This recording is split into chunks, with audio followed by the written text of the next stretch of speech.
Hi everyone, I'm Dr. Emily Guest at Tennessee Equine Hospital, and today we're going to talk a little bit about vaccines for your horse. Hey Dr. Emily, so I just had some questions for you. How do vaccines impact the health and protect the well-being of my horse?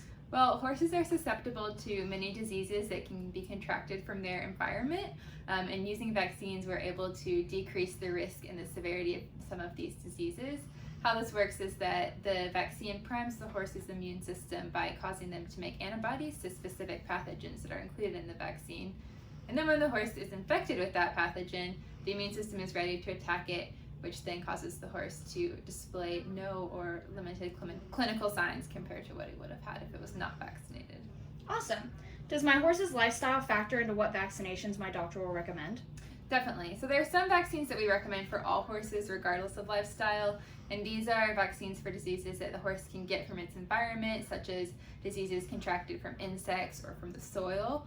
These include things like tetanus, West Nile virus, rabies, things like that. Then there's other vaccines that are lifestyle dependent, and those include things like flu rhino and strangles, which those, for example, would only be needed in a horse that travels and is around other horse, whereas a horse that stays on the farm with a closed herd would not need those.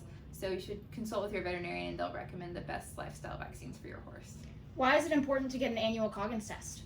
Coggins tests for a disease called equine infectious anemia, and this disease is very contagious among horses and can be deadly, but it also can be cured in horses that show no signs. So therefore we use the Coggins test as a screening tool to make sure that horses aren't infected before they go places like shows or boarding barns where they could potentially infect other horses. How often should I get my horse or foal vaccinated? So when a horse or foal initially gets vaccines, they require a 2 to 3 vaccine booster series. So they'll receive the first vaccines and then about 4 to 6 weeks later receive a second set. And then for some vaccines, such as botulism, they'll receive a third booster in that initial series. After that, annual vaccination is recommended from our core diseases.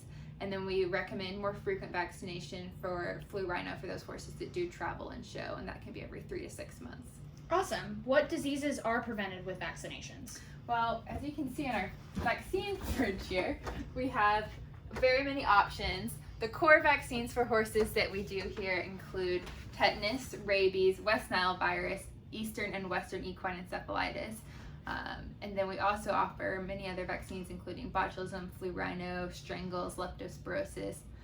So it's best to get with your vet to see which ones they recommend for your horse. Thank you so much, Dr. Emily, for your time. We really appreciate it.